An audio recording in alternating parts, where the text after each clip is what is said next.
Katie, welcome to the podcast. I'm so chuffed to have you here. How are you doing today? I'm doing really, really well. Thank you, Trish. Thank you for having me. I'm really, really pleased to be here. Awesome stuff. So, for our listeners and our watchers, I'm happy to introduce Katie Allen. So, Katie runs her own consultancy. She helps people avoid putting their foot in their mouth and helps with leadership confidence coaching, all things inclusion, and also has been a TEDx speaker. And she's a fabulous podcast host herself. So, I'm looking forward to be schooled by the master. Well, keep looking. Um, Today we're going to talk a bit about allyship, and I'm really looking forward to this because I think it's something that we can hopefully help educate people with and just talk about stuff that people want to ask questions, but there isn't really a safe space for them to do it. So hopefully we can open that door. Yeah, So absolutely. when we're talking about allyship, what Mm. is it and why would you Yeah, say it's important? really good place to start, right? Because most people, even they're like, ally? What's an ally? Like, no, it's an ally. So we can't even pronounce it, let alone know what it is. So Mhm. allyship, in its simplest terms, is really about understanding who we are and how we're different to other people. And then we have to really start to think about where do we have power and privilege in certain aspects of our life where other people might not. And then when we talk about allyship, it's not a noun, it's a verb. Okay, so it's about doing. So the act of being an ally means, oh, I recognize I have power in this situation and maybe you don't. So how can we do something to help address that? So Mhm. it really is about understanding our differences and kind of stepping into that space to maybe lift the voices of people who are being, who are going unheard, or taking action to kind of intervene if you see something happening and your gut tells you like, ooh, that's not right. Like if you are the person that steps in and does something, that is your act of allyship. What does that actually mean in practice then? So if I want to be an ally, Mhm. how Yeah. can I help do all of the awesome stuff that you were just talking about? Yeah. Yeah. So it's right, it's situational. I think this is the first thing we've got to understand. So a lot of people kind of we feel like, oh, I stepped up once, I saw in a meeting full of men, there was a woman that kept trying to make a point and she was being spoken over, and I stepped in as an ally and I drew attention to this. I am now an ally, job done. And actually, whilst that would or could have been an act of allyship, it's really situational. So it doesn't mean that wonderful, I've got the badge now. It really means like paying attention to all of the situations you're in, because if we think about our identity, right, we're not any one thing. We are a collection of all of the things that make us who we are. So I am racialized as white. I am a cisgender woman. I'm part of the LGBTQIA plus community. So depending on the group of people I'm in, sometimes I'm probably going to be really well represented. If I think about in HR specifically, right, when I worked in HR, loads of white women, right? So I'm really represented. My voice is really heard. And there are other situations. So when I worked in the petrochemical industry, not many women. So really then understanding there are some situations where I have a lot of power to speak up and to call things out. And there are other times when I don't, and I need people to do that for me.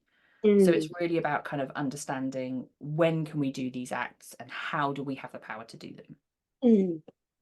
Do you think, I don't know if I'm about to ask a controversial question, do you think there's No. a need to label it as allyship or is it just doing the right thing? Well, quite right. So yes, but actually, when we think about like the usefulness of labels, like I said, I've just listed off a whole bunch of identity characteristics that I have, and in an ideal world, I'd never need to say that because I'd Mm. just show up and I'd be Katie as an individual, and people would love me for all of the things that make me me. Um, the world doesn't work that way. So that means that there are some times, as an LGBTQIA plus woman, there are times that I need to draw attention to that label to help people understand actually my experience is different. Mhm. So now when we start talking about allyship, so yeah, actually in essence, it is like doing the right thing, but the right thing for who and through whose lens, Mhm. right? So because what I know is the right thing for me won't be the same as the right thing for you. Mhm. So it's then about how are we having this dialogue? And this is why I always talk about like the fear of putting our foot in it. Like, how can we have a conversation so I know, well, the right thing for me to do if I need to help you in a situation is going to be the right thing for you. Mhm. So it is doing the right thing, but it's in a very specific way. Mm. And that's why it's got its own kind of label. But yeah, obviously in the future, it'd be really fantastic if we could all get our heads around this. Wouldn't need a Mm. label, would it? Because we'd all just be looking out for each other. Mm. And just picking up on something that you said there, how do we go about having that open conversation so that we understand what's right for me and what's right for you, because we're very different. Yeah. The same in lots of ways. But how do you open up that conversation? Because I think sometimes people might find it a little bit awkward to say, oh, I don't understand, or help me understand, or those kind of questions, and they might be the right questions, right? So how do people navigate that? Yeah, and this is such an interesting topic, right? Because that fear that we have, right? Nobody wants to be the one to offend someone, right? And I don't care who, because I meet a lot of people that go, oh, I don't care about anything. I don't mind if I upset people. And I call BS on that, right? Because I think if I put you in a situation where you might get labeled homophobic, racist, sexist, like I'm pretty sure you might change your language. You might think about your words and choose them a bit more carefully. So we all have this fear, and this fear is like, it's a genuine genetic response in us. It is psychologically within us, because when we lived, thousands of years ago in very small communities, and we were dependent on one another for our survival, like we couldn't go around ticking each other off, right? Because if we pissed our people off, they'd ask us to leave, probably not very politely. And social isolation is an absolute fear that we as humans have. And when we aren't surrounded by the people that are going to make sure that we've got fire, that we've got shelter, that we've got food, that's death. Like back in the day, that would have been death. So this kind of social isolation equals death feeling that we get, it's a really legitimate fear. So when we fast forward to today, and whilst we might say, well, yeah, we're not talking about death. No, we're not. But actually what we're talking about, we call it now getting cancelled, right? Nobody wants to be the person who is, hoisted up on a social media platform to get pointed at and ridiculed to say this person said a thing. That feels like death. It triggers all those responses in us of being completely kicked out of our gang and not being welcome anymore. So it's a real legitimate thing within us. Like for me, it's really important that we understand that before we then start to think, okay, well, how do I get over that then? And honestly, the only way you can get over that is to lean in, is to kind of understand that, well, I'm going to feel this way. And if I'm going to get confident having some of these conversations, I've got to start having these conversations. Like I have to show up and say, I don't understand this. I have to role model what it is I want to see. And that's terrifying. That is really terrifying when conversations are going on around us, especially, so in my work, I spend a lot of time working with C-suite level people, board level people. They don't want to have to turn around to their peers and go, I have no idea what you're talking about. LGBT, what are those letters? I don't know. Like, we all fall over these words. Nobody wants to do that. But I will bet money that you're not the only person that sat there absolutely terrified about, like, I don't know how to say it either. So we have to be willing to be vulnerable with one another, to have that conversation and to say, do you know what? I don't understand this. I really need some help. And then the next question is, who can I go to for help? Who is it that will know more about this than me that I can go and ask? What resources are available to me? Are there some books? Are there some podcasts? TikTok's a brilliant resource. Like if you just want to get little snippets of information, I mean, you've got to be kind of selective about what you're watching, because as we know, we can create echo chambers. But there are some really, there's some really good resources and information out there. TED Talks, like go searching, start to see what makes you curious and what piques your interest. Take that learning and then start to have conversations about it. Find out, well, what's everybody else thinking and feeling? And how do I explore this so that I understand it and I'm not just parroting what I've heard? Because that's the other thing. If you truly know and you are curious and you are okay to ask, rather than just parroting and repeating things you said, you're much less likely to get it wrong, because you're really approaching it with, kind of trying to make genuine connections to people, rather than just saying, oh, I understand this and here are the words that I've learned. It's that deep level of meaning that we can apply to things. So when you said echo chambers in relation to, what do you mean? Yeah, right. Yeah. So echo chamber. Yeah, love me an echo chamber. So essentially, I mean, and this is especially with the kind of the rise of social media. When we think about where are the places that we go to consume our news, that we go to gather information, a lot of us will take to social media to kind of see what's going on. Except social media is governed by algorithms, right? So it's all about the things that we like and the things that we dwell on. And dwell time, for anyone listening that doesn't know that, is when you hover over a post and you're reading something thinking, gosh, this is interesting, social media goes, oh, you like this, we're going to send you some more. And especially if you then start liking and commenting or joining in a discussion, it's like, oh, ding, ding, ding, feed you more. And if you're always doing that for the same things, all you're going to see is the same things. So we really can run the risk of creating this kind of this echo chamber or a vacuum that we're living in, where we just get all of our own opinions mirrored back to us, and therefore we think we're right because that's all we're seeing. So then you have to kind of think, well, if this is my understanding that I've learned so far, what's the opposite of that? You know, what's other people saying? What things might make me feel a bit uncomfortable that I should probably go and read anyway, just to test my thinking, just so that we don't end up kind of falling down that trap of just rereading everything that we already think we know, because then that plays into our biases. Love that. I've never even thought of it that way. Yeah, well, this is why one of the challenges I have with International Women's Day, like I love International Women's Day. It's my bag. I will show up at any event and I will champion this cause forever because I think it's very much needed. However, for me, it has to be championing the causes of all women and non-binary people, because actually the whole purpose of this event is to raise awareness to, basically, we're trying to break the patriarchy. And that's great, but it has to be in service of all women. So if we aren't at events where we are centering trans women, women of colour, disabled women, LGBTQIA plus women, it's not the kind of event that we want to be. All we've got is an echo chamber for women's voices who are kind of already being listened to. Okay. Tell me how we can make this stuff work in the workplace. So I'm very lucky in that I get to work like a proper grown-up, but I also get to run a consultancy. When I'm doing my grown-up job, we were having a discussion about diversity and inclusion, and it was brilliant. So the SLT, we all got together and we talked about kind of our experiences, and we were starting to talk about what we could do next. And I guess the big question was one that they talked about earlier. Okay, well, I don't want to offend. I want to ask questions and I want to know things and I want to champion, but how as a leader do I make that work for our organization and make sure that people are in safe spaces where they're not offended and the message works for them? So how do we make all of this stuff, which we know is really important, work in the workplace, in your view? Yeah, and that's the critical question, right? Because like academically understanding this stuff, that's all very useful. So what do we do with it? And from my perspective, the thing that I would always encourage, especially leaders in organizations, people who are responsible for culture, who are responsible for decision making, the number one thing is education.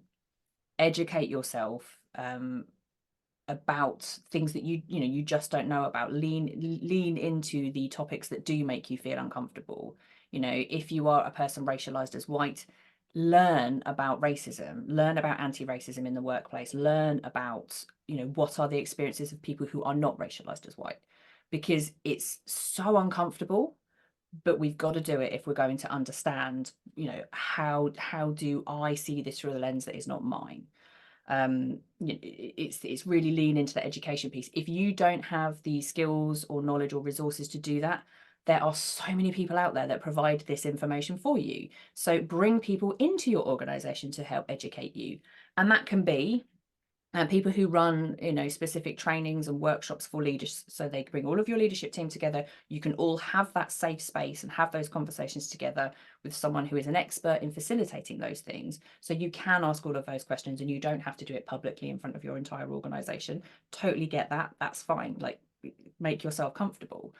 And then the other piece on top of that is around psychological safety, and this is something hopefully a lot of people are starting to get more aware of. It's a much more commonly used term than perhaps maybe sort of 10-15 years ago, but psychological safety simply means, how do we show up and have these conversations that we need to be having? And it's not just related to DEI work, it's related to anything, without the fear of being, without the fear of retribution or having anything come back on us for having asked the questions that we need to ask. So how are you looking at psychological safety in your organizations? Because there's one thing to say, this is a safe space, please speak up. And then there's another thing for it to feel like a safe space where you can speak up. And what I often see is, we have leadership teams that declare, no, this is an absolute safe space, no problem, we can say what we want. And if you are anyone who has ever experienced any kind of marginalization in your life, immediately you're like, yeah, you said that, but I've been here before, you know, I've said my piece before and I ended up getting kicked out. So I'm not sure yet. So you have to role model and demonstrate that your environment is psychologically safe. So there's no point going, yeah, I've got an open door policy, come and tell me. Like, reinforce things, demonstrate that you understand, demonstrate that it is safe. And again, there is so much work out there on psychological safety. You know, you can have people come in and help you run workshops on how to create it. I've written multiple articles on it. Like, there's so much information out there. So do the work, understand what it takes to make people feel safe to have these conversations, and implement those things. Yeah, I think for me that's that last point is one of the biggest ones. If you're able to actually build an environment where people can talk and come and open up, fabulous. But if you do nothing with it, it's just pointless. Yeah. People won't Yeah. come and speak to you if they know that they're going to, you know, be really courageous and come and be open with you, and then you go, yeah, okay, great, walk off and don't do anything. Totally. Yeah. And that's where, you know, again, we talk about feedback a lot in organizations, don't we? But this is where, you know, having a robust mechanism for feedback is really important. How are you inviting people to give you feedback on what does it mean to be in your organization? How does it feel to be part of your organization? Yeah, and then do something with it. Don't kind of go, well, this is all fascinating data. We're going to pass it off to HR and they can sit on it for a bit, but we're not going to give them resources to do anything with it. Like, no, have intention when you are asking the questions that you want people to come back to you on. Have an intention as to what you will do with it, regardless of whether it's sunshines and rainbows and you get all the pats on the back, or you do open that can of worms, because I tell you, there is always a can of worms to open. And, you know, don't be afraid to look at the ugly stuff, because a lot of organizations get like, oh, yeah, but, you know, once we know it, we've got to do something about it. Like, well, firstly, yes, but everybody in your organization already knows it. You know, you probably already know it. It's just that someone's written it down, or you've said it out loud, you know, and you've acknowledged it, right? You've called Beetlejuice on it and he has arrived. Like, so just embrace it, and then you can use that as a measure for, like, okay, if that's where we're starting from, even if it is really bad, you work away from that. So you move away from that and you do something, and then the people in your business see you do that, and that builds trust, that builds psychological safety, and then they can tell you more, and then you are reinforcing that. So there's an element of kind of being brave and exposing yourself a little bit, really, to kind of show some authenticity with this stuff. Would you say that? Absolutely, yeah. Vulnerability and authenticity. This is like leadership 101, and we talk about this so much. You know, I think, gosh, there are so many amazing talks and research and resources out there around kind of these key leadership skills of authenticity and vulnerability. And we don't mean vulnerability, you know, like turn up every day and blab all of your secrets. It's not that kind of vulnerability. It is about being courageous and kind of opening yourself up to hear the things that are uncomfortable to hear, in service of making your workplace culture somewhere that people are like, yeah, they get it, we want to work there. Because that's the payoff, right? People see you living in your workplace in a human to human connection way, and people are like, oh, yeah, I want to get on board with that. Awesome. I definitely want that. Well, we all do, right? Who doesn't? Yeah. Flipping it around then, what should people kind of not be doing? What are misconceptions maybe about allyship and things that people should avoid? Yeah. So so for me, the one thing that we see time and time again, it's like this surface level allyship. So there's a term called performative allyship. And it's something that I know gets kind of bandied about, but actually to really understand what it is, and you know, when I said kind of upfront, which is being an ally, it's not like putting a badge on and saying I'm an ally, welcome to the club. It doesn't work that way. It is around our actions. And we often see, when, you know, during Pride Month, lots of effort goes into really championing LGBTQIA plus community issues, and there's a lot of effort that goes into that. And then for the rest of the year, nothing. So as an example, so performative allyship would be, I was approached by a recruitment organization to go and give a talk for Pride last year for their clients. And I said, this is fantastic. Everything they wanted sounded really great. My question to them then was, and what is it that you do to support your LGBTQIA plus employees? And they were like, oh, oh, I don't know, I'm not one of them. Okay. Okay, but what's your organization doing? Yeah, I'm not really sure. So, okay, so you want to pay me to come in to do a talk for you for your benefit of your clients, but what are you doing? Hmm. So for me, this is performative allyship. It's signaling to everybody, look at this stuff we're doing, we really care.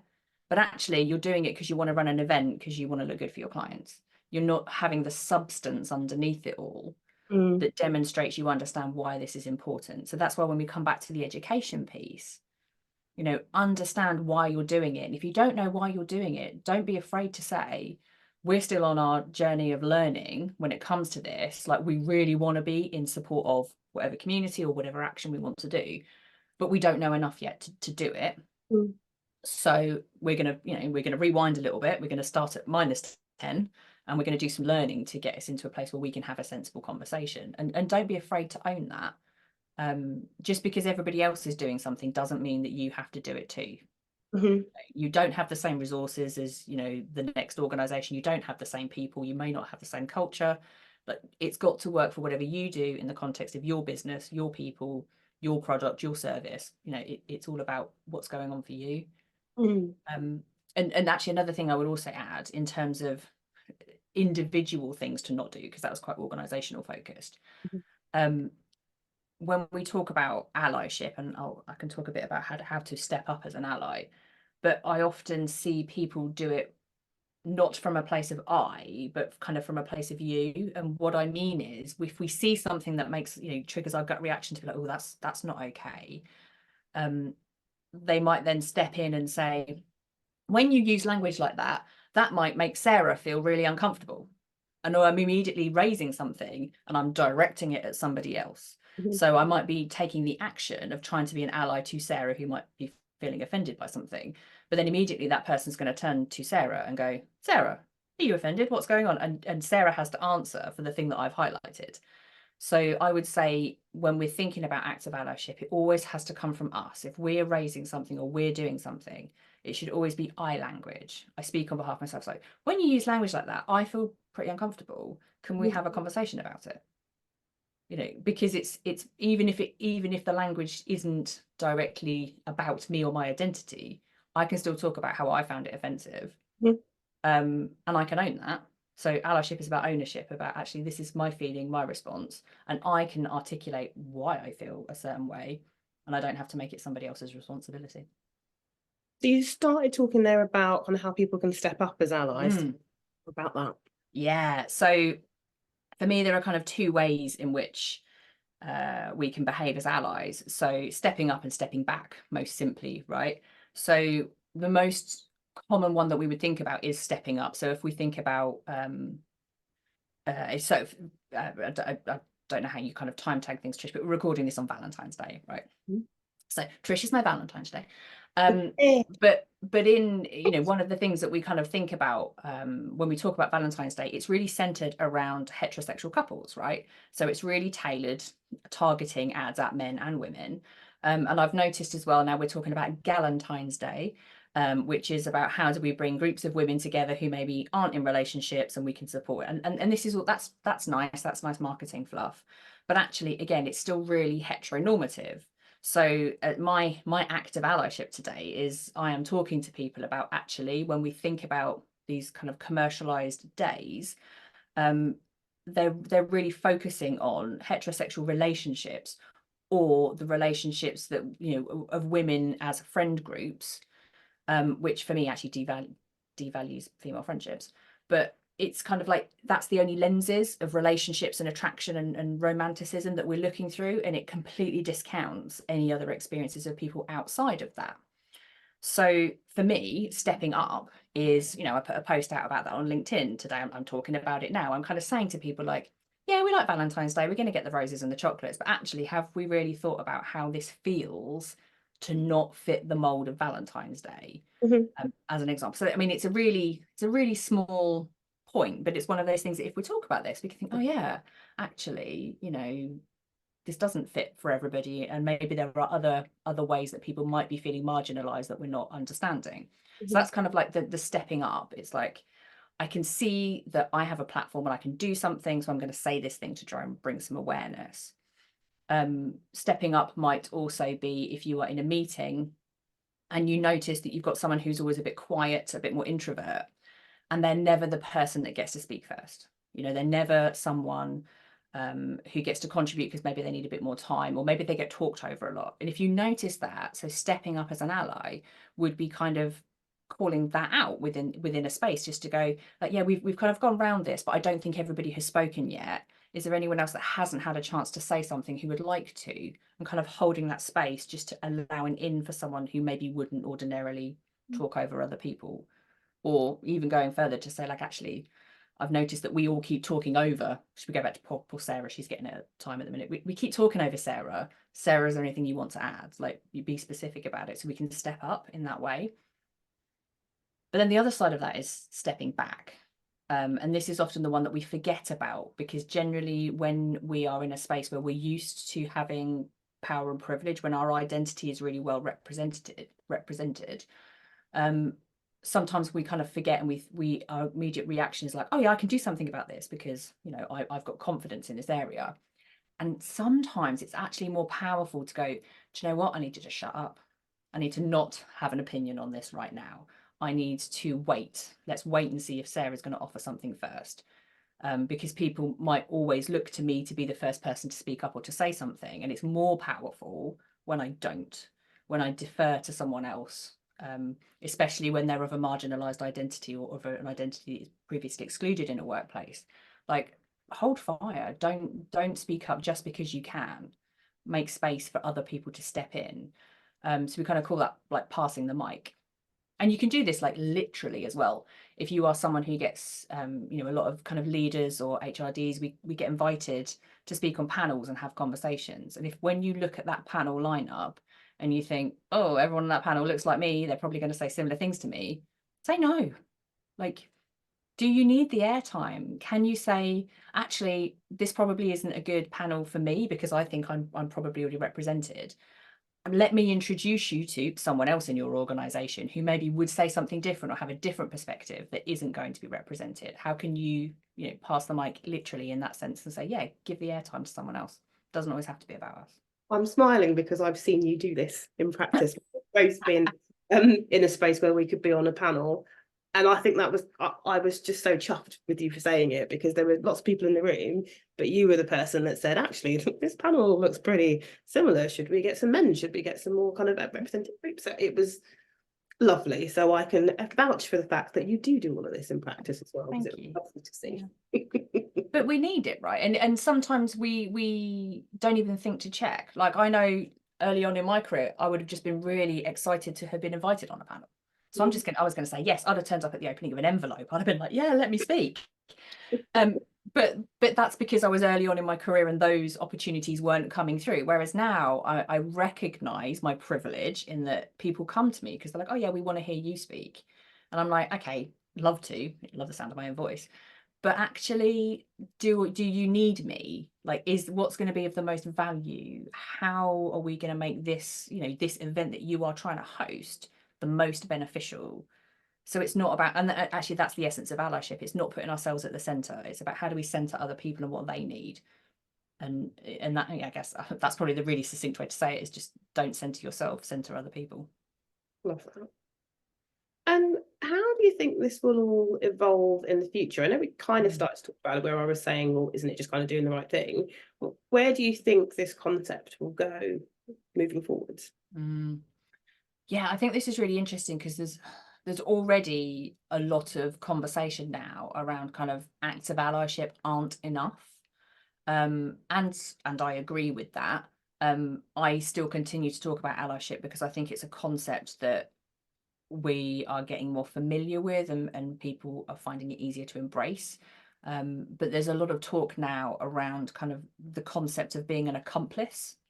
So almost like ratcheting it up another level to say, so it's not just about kind of understanding our own power and privilege and kind of seeing how this plays out. It's about actually, how do I really immerse myself into communities that are different to mine? And how am I really showing up, not just occasionally when I see it in certain spaces, but like, how am I really getting in and going, okay, this is really important. I want to know much more about this community. I'm going to be totally aware. I'm going to be totally bought in. So for me, that's kind of where I can see this unfolding, especially in workplaces. It's going to be really about, rather than having special days and special events where we're going to shine a light on someone who, you know, maybe doesn't get the light, it's going to be, yeah, you're going to make that the norm.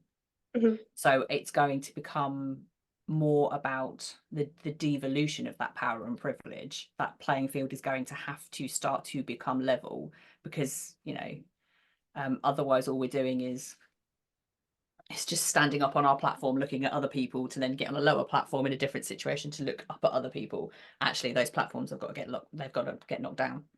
And that is the thing that I think we are going to find most scary, because we don't know what happens when the playing field is level. I'm excited to see it. Me too. I mean, I'm here for it. So yeah, we'll come back in a year and see what progress we've made. We've talked quite a lot about the concept of education and people kind of going away and learning and immersing themselves and understanding kind of different elements that they perhaps don't. Is there any like tips, hints, places people can go from your perspective to get education? I know that's a very wide question because it's education about everything, but anything, any guidance that you can give people who are interested and want to get a bit of a head start?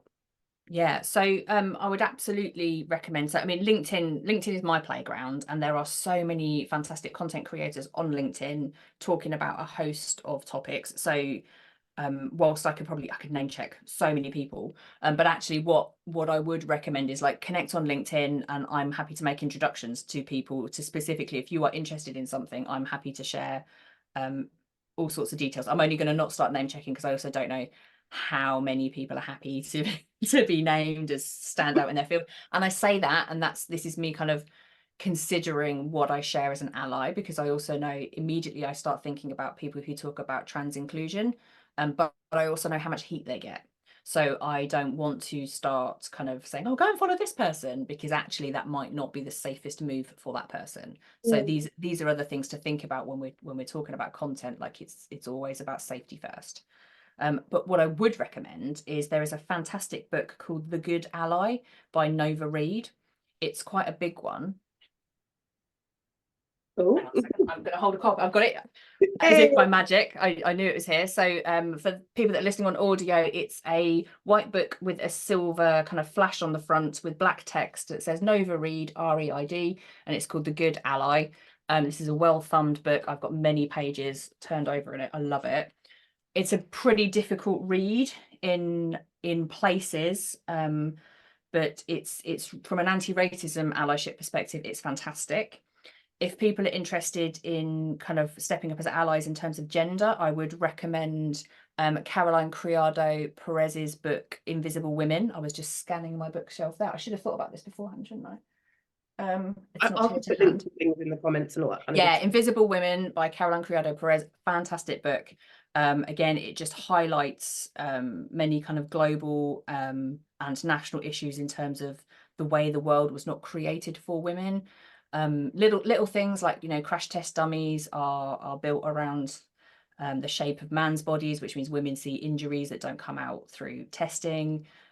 Just all kinds of little nuggets, you know, the way that PPE is invented. And this is something that really resonates for me, because working in petrochem for 10 years, could I ever get a set of overalls that fit me? I was always tripping over the legs, or the crotch was around my knees. And it's funny, but also it's not funny, because when you're trying to climb 30 meters up a reactor, like, I need boots that fit me. I need PPE that isn't going to get snagged and tangled. I don't want to have to be thinking about falling to my death just because overalls aren't made for me.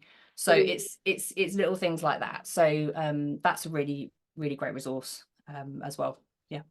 Awesome. And how can people get in touch with you? So if they want to borrow your brain for a bit, as I like to do on a regular basis, Yeah. what do you do? Well, I mean, and I'm here for that. I could talk for days upon anything that anyone wants to come and have a chat about. So I'm more than happy to do that. So, like I said, LinkedIn is my playground. So please come along, connect on LinkedIn. If people can drop me a message as well, because my profile is set to kind of default people to a follow. But if people drop me a message just to say that they've been listening to your podcast, then I'll absolutely accept a connection and we can have a proper chat. So totally happy to do that. I've also got my own podcast, as you said, thank you very much, Speaking of Inclusion, and it's in a very similar style to this. It's very conversational, and that was born out of the fact that I had so many conversations that I thought, God, this is interesting. I should record this. And I started recording conversations I was having with people just to share. And then I was like, oh, hang on a minute, that's a podcast. So I thought I might as well just stick them on a public platform. And so that's available. So Speaking of Inclusion, that's on Spotify and Apple. And then I've got my website as well if people want some of the more formal ways to work with me, whether it's one-to-one coaching, workshops, lunch and learns. If you want to book me to come and be a speaker, you better check your lineup first as well, because I'll be looking as well. But yeah, if anybody wants any kind of advice or support or information of other speakers that they might want on their lineups or educators, let me know. I'm more than happy to share the network, share the wealth. Awesome. I can vouch for the podcast. I'm loving it. I love the little short 10 minutes where you just explain. Oh yes, my 10 minutes or less. Yeah, because right, we're busy people, right? So, let's just break stuff down, and if we can do it in 10 minutes or less, that's good. Well, I'm gutted we've come to the end. It's always lovely to see you, and thank you for letting us have a bit of your brain. Oh, well, thank you for having me along. I really, really appreciate it. We've got to catch up again. I haven't seen you in ages. I mean, I've seen you online all the time. Yeah, it's not the same. No. I'm in your echo chamber. I love that. I'm going to go away and understand a little bit more about how that works, to be fair. Alrighty, look, I'll let you go. I very much appreciate your time, and I'll message you and we'll catch up. All right. Super duper. Thank you so much. Later.